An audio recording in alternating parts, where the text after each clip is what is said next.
This is a quick video to talk about your disgusting mechanic's hands or your mechanic's fingers, as the case may be. Maybe it's both.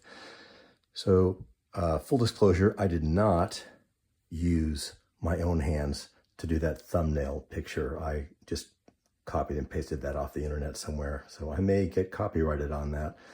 But if you look at my hands, they are not cracked and they are in pretty decent shape. So how does that happen? So two ways. So first way is that I started using this stuff religiously. Rite Aid is no longer in business. This can is old. It is still got probably, I don't know, 20-25% of the goo left inside. Can you make out what that says there? Basically, you're looking at petroleum, 52%. So I don't think it really matters which product you use, but something like this, I hear good things about Bag Balm. I think it's just a matter of using it on a regular basis. So I use it twice a day, sometimes more, but usually whenever I'm waking up in the morning or going to sleep, I will hit this. And sometimes in the middle of the day if I'm washing my hands a lot. So it's repeated hand washing, and then also just being in where we live in the Pacific Northwest, it's dry. So that's murder on your hands. I wear gloves pretty much on a regular basis when I'm going outside. And when I'm in the shop, I really try to remember to wear my gloves.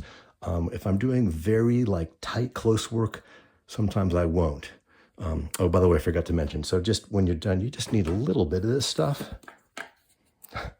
You need like this much. I mean, you can barely see it on there, right?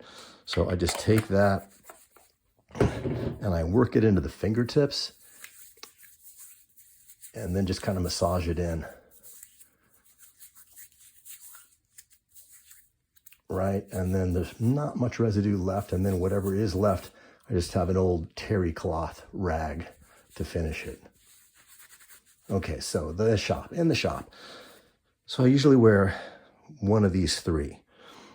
If I'm doing stuff that doesn't need a lot of tactile dexterity, I'm defaulting to these because they breathe better, they're tougher, they last longer, and they don't provide any kind of waterproofness because this is just cloth on the back, so it breathes really nicely.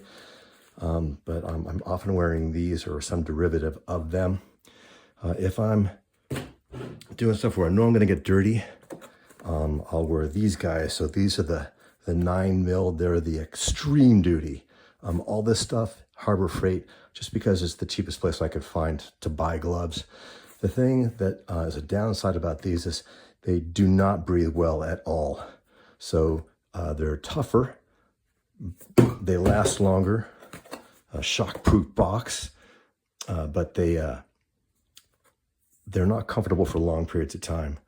So I sometimes default to these, which I find breathe a little bit better. You can see these are slightly less. So they're, instead of extreme duty, they're heavy duty. And then these I kind of like because, can you see they have like this little patterning on there? So it's nice for grip. They honestly just don't last as long. I think they breathe a little bit better. Sometimes I'll see people work on their bikes and they're wearing like those really thin tan ones or the blue ones. And I find that I can't even get through like one job without like busting them. So I don't bother with those. So there you go. Use this religiously or some facsimile, and then gloves, gloves, gloves. Even if I'm not working on a bike or on a car, I'm still wearing gloves when I'm going outside in this weather. Trying to just take care of my hands, protect my hands. You know that it's not fun to have those cracked, scaly hands. It freaking hurts, and it takes sometimes like a month or better for those little cracks to go away. So take care of your hands.